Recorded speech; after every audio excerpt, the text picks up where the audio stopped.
Pois é, nós estamos aqui no estúdio com Leila, que é diretora de base estadual do Sintese, e a nossa presidenta Ivonete Cruz, para debatermos este assunto das escolas em tempo integral e também sobre a forma que o Estado está usando para pagar o piso salarial nacional.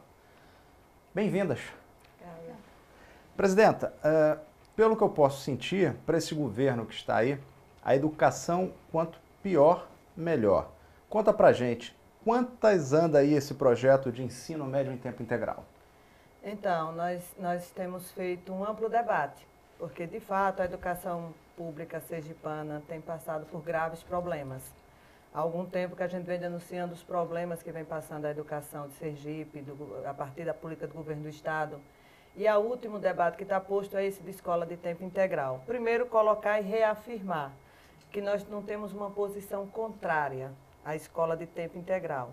O que nós temos debatido em plenárias com professores, em plenárias com estudantes, em plenárias com pais e mães de estudantes, num debate muito democrático, muito participativo, onde todos da comunidade escolar colocam suas preocupações, fazem avaliação do cenário que está posto. O que a gente tem debatido amplamente é a forma como o governo do Estado vem implementando, vem tentando implementar esse modelo. De forma a cada dia nós tomarmos conhecimento que vai chegar em uma nova escola sem que tenha sido feita nenhuma avaliação prévia das condições estruturais da escola, sem que tenha sido discutida os problemas que podem acarretar futuramente para a comunidade escolar. E aí a gente não refere apenas a um grupo, mas a todos, a professores, pais, estudantes. Então, assim, nós estamos vendo com muita preocupação, para além de todos os problemas que essa rede já tem, para além de todos os problemas que os professores, os estudantes e os pais já vêm enfrentando na educação pública de Sergipe, ainda essa iniciativa da Secretaria de implementar, de qualquer forma, um modelo de escola de tempo integral que, se continuar implementando, sendo feito do jeito que vem sendo, vai trazer graves problemas para a educação futuramente, sem dúvida nenhuma. Leila, você é diretora de base estadual do Sintese. O que se pode esperar desse projeto imposto goela abaixo, bem como disse a nossa presidenta, pelo secretário de Estado? Bem, a partir do que está proposto pelo secretário Jorge Carvalho, o que pode se esperar é um caos na rede estadual. Por quê? A partir da propositura que se vem com os centros experimentais, é o fechamento de turmas de ensino fundamental, é a exclusão de estudantes que não têm condições de estar o dia inteiro na escola, e a escola, a partir do modelo de centro experimental, ela tem um número reduzido de vagas a ser ofertadas. Então, isso vai gerar, dentro da rede estadual, um verdadeiro processo de caos, piorando e agravando o que nós já temos, porque vem sendo uma política do secretário de Educação, através do governo do Estado, exatamente o fechamento gradativo do ensino fundamental. Isso já foi muito intenso, do 1º ao 5º ano, na nossa rede, e agora a propositura é o fechamento das turmas de 6º ao 9º ano, deixando a rede estadual com exclusividade para o ensino médio, o que, inclusive, vai contra o que está posto na Constituição Federal, uma vez que a própria Constituição e a LDB prevê que é papel do Estado não só garantir o ensino médio, como também o ensino fundamental, com a coparticipação dos municípios. E isso, Leila, provoca um problema que é o que a gente tem debatido com pais. Ao implementar uma escola de modelo de tempo integral, até 2019, a escola vai estar funcionando somente com o ensino médio.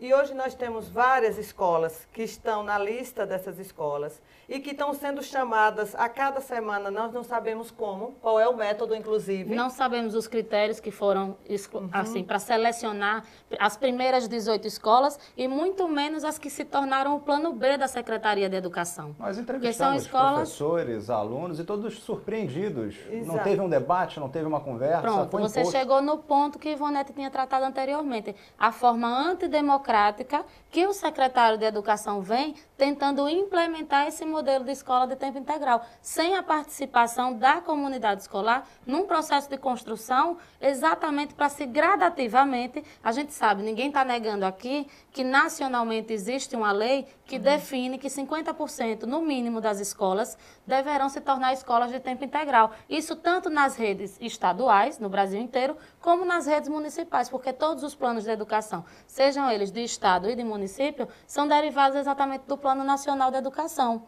Então, ninguém está negando que vão se ter escolas de tempo integral. O problema é exatamente como o Ivonete já colocou, é o método que vem sendo implementado ou tentando se implementar aqui em Sergipe, na rede estadual. Assim, só para citar um exemplo bem prático disso que a gente está discutindo, Leila, pensando, esse é um exemplo que está na grande maioria das escolas. É o caso, por exemplo, do Colégio Estadual Paulo Freire, que fica ali no bairro Industrial. Ali atende uma demanda muito grande de alunos do ensino fundamental, que concluído o processo de integração, esses alunos não poderão permanecer no Paulo Freire. E a Secretaria de Estado da Educação não tem a preocupação de fazer um levantamento para saber se as escolas ali do bairro Industrial, tanto do Estado quanto do município, dão conta de atender toda a demanda de estudantes do ensino fundamental que sairão automaticamente do Paulo Freire para ir para outras escolas. E nós temos a clareza porque isso os professores fizeram. Os professores, quando tomaram conhecimento de que a escola poderia se tornar uma escola de tempo integral, atendendo só o ensino médio, foram nas outras escolas. E nenhuma outra escola tem condição de acolher os estudantes do Paulo Freire. Isso vai acontecer com todas as escolas que hoje têm ensino fundamental. Esses alunos que hoje estudam ensino fundamental não terão para onde estudar. O que é que vai acontecer? Eles vão ficar fora. Então, qual é o debate que nós temos feito com pais e com estudantes? E buscando da Secretaria de Educação um diálogo. Não há nada contrário a implementar a escola de tempo integral. O que é preciso? É, antes de iniciar o processo, resolver esses problemas. Se vai sair o estudante do ensino fundamental, a Secretaria precisa ter um diagnóstico para onde esses alunos irão, onde eles irão se matricular, porque o aluno pode ficar fora. Se o aluno do ensino médio não se adequar à escola de tempo integral, porque o aluno pode trabalhar. Ele pode trabalhar. Eu não duvido que boa parte dos estudantes trabalham. Então, para você ficar na escola o dia inteiro, você tem que ser um estudante que não tem que ajudar a família nos trabalhos de casa e tudo. Se esse estudante não pode ficar o dia inteiro, para onde é que ele vai?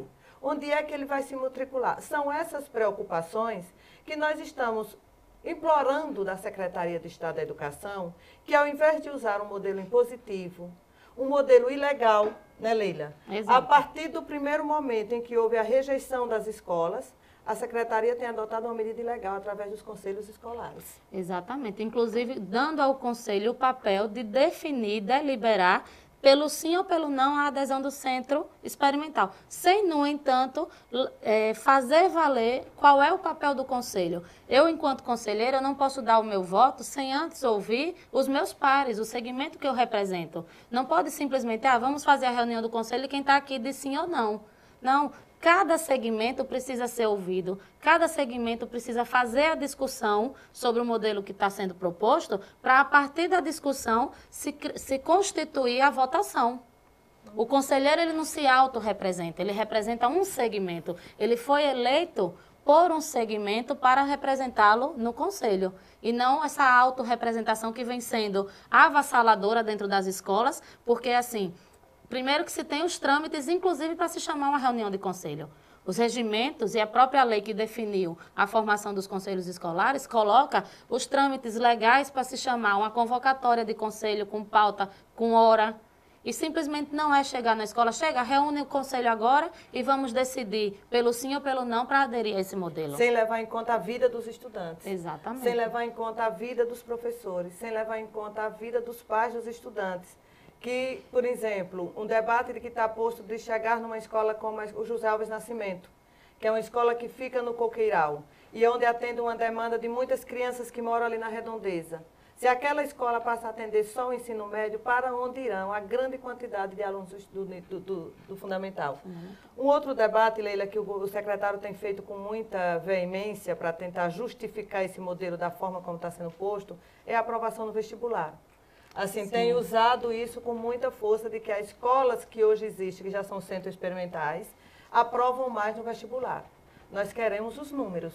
Sim. Nós queremos os números, nós queremos que a secretaria exponha publicamente de que dos estudantes que foram aprovados no vestibular nos últimos anos, a grande maioria saiu dos centros experimentais. Porque nós temos clareza de que não essa é a realidade. Só para ter um dado, no próprio portal da CED, em 2011, foram aprovados mais de 3.000 estudantes de escola pública. Em 2012, mais de 3.500. Foram todos dos centros experimentais? Nós temos clareza que não. E que nós já aprovamos muito na escola de ensino regular, precária, caótica, sem condição. Então, nós, como o secretário tem dito, que implementar esse modelo que vai excluir o estudante, vai garantir a aprovação no vestibular, nós queremos solicitar que a Secretaria de Estado da Educação publique uma lista mostrando qual foi a aprovação dos estudantes no ensino regular e nos centros experimentais nos últimos anos. Porque é desconsiderar, na verdade, todo um trabalho que é feito por uma categoria de professores que estão nas escolas de ensino regular. É você segregar a categoria, criando um núcleo, uma casta nesses centros experimentais e desconsiderar todo o trabalho que é realizado pedagógico nas demais escolas da rede estadual. Você privilegia 3, 4 escolas que se tornaram centros experimentais e deixa de lado, deixa esquecido o trabalho que vem sendo feito a duras penas, de forma árdua, diante de tudo que Ivonete já colocou, pelos demais professores da rede. Por exemplo, eu sou professora de ensino médio de uma escola regular. E o meu trabalho vai se passar por um processo de desvalorização porque a escola onde eu trabalho não é um centro experimental? Exatamente. Entende? Então, assim, é desvalorizar o trabalho de toda uma rede em detrimento da supervalorização de 3, 4 centros experimentais no estado de Sergipe. Vamos mudar um pouquinho de assunto, vamos falar sobre o piso salarial nacional. O governo cumpre, de um jeito ou do outro, com o piso mínimo. Agora, e essa questão que é a mais importante do professor que se especializa, que faz um mestrado, que faz um doutorado? Na prática, eles não estão tendo o diferencial que deveriam ter da remuneração por conta desse preparo, dessa dedicação, desse investimento que é feito pelo próprio professor para poder transmitir de forma melhor e mais embasado o conhecimento para o aluno. Mas não estão pagando esse direito, como é que está essa questão? Esse é outro problema grave do governo do Estado. Assim, Jackson Barreto adotou uma política de destruir a carreira do magistério. Em 2012, nós não tivemos o reajuste para todo mundo, como você colocou, o professor tem uma formação. Ele é formado em nível médio, que hoje praticamente não tem mais quase ninguém na rede, porque essa é uma modalidade de formação que não atende à demanda necessária para você ser um bom profissional. O professor pode ser graduado, pós-graduado, mestre ou doutor. Pela lei do piso e a partir de um governo que valorize o magistério, o professor e a professora, ele paga o piso e em cada formação acresce um percentual, para que você, de fato, tenha interesse em estudar, queira melhorar. Isso é lei. Isso é o que está na nossa lei de carreira. No plano de carreira. No plano de carreira, rapidamente. Um professor de nível médio hoje, início de carreira, o piso hoje é R$ 2.298,80. Um professor graduado deveria ter mais 40% em cima disso. Um professor pós-graduado deveria ter mais 50% em cima disso. Um professor com mestrado, 62% em cima disso. E um professor com doutorado, 100% em cima disso. Como o governo vem desrespeitando o nosso plano de carreira e não tem aplicado o reajuste na carreira, como é a lei, o que é que ele tem feito? A cada ano, quando alguém fica abaixo do valor do piso, ele vai e complementa. A nossa situação hoje, aí os professores que nos assistem com certeza vão compreender bem isso, nós hoje temos um cenário em que um professor com formação em nível médio, e um professor que fez mestrado e já está na letra C, na sua carreira pelo tempo de serviço, estão recebendo o mesmo vencimento. Mas isso é gravíssimo. Não ganha um centavo a mais. Aí fica a pergunta que a gente fica escola destruída, falta de alimentação escolar, falta projeto político-pedagógico, falta respeito e valorização naquilo que é direito, que é a nossa carreira. E fica prometendo que vai criar uma casta de privilegiados entre a rede, que vai receber uma gratificação se vier participar de um programa que não leva como garantia, inclusive na aposentadoria. Então, o governo do Estado tem desrespeitado, não tem cumprido com a obrigação de pagar piso na carreira, é um cenário de destruição da nossa carreira e ano a ano o governo vem usando o mesmo método. Nós precisamos chamar a categoria para reagir não só a essa tentativa de implementar um modelo sem discussão, sem debate e sem avaliação das consequências disso, e avaliar e reagir e lutar em relação a esse cenário de destruir a carreira, de desvalorizar o magistério e não valer garantir um direito, que é o direito ao piso aplicado na carreira, para respeitar. Inclusive, o secretário gosta muito de falar em Plano Nacional da Educação, quando ele fala da implementação da escola de tempo integral, de fato. Como está no Plano Nacional da Educação, na meta 17, valorizar o profissional do magistério, que o governo do Estado vem desrespeitando desde 2015 de forma consecutiva. 2015, 2016, 2017, sem garantir o reajuste de piso, a revisão de piso na carreira, para garantir que todos os professores tenham direito, tenham ganho real. É uma destruição total da nossa carreira. Agora, é causa absoluta. Agora eu pergunto, professora Leila, se o governo do Estado não faz o dever de casa, como é que ele vai implementar uma escola em tempo integral com todos os cuidados e pré-requisitos que ela precisa?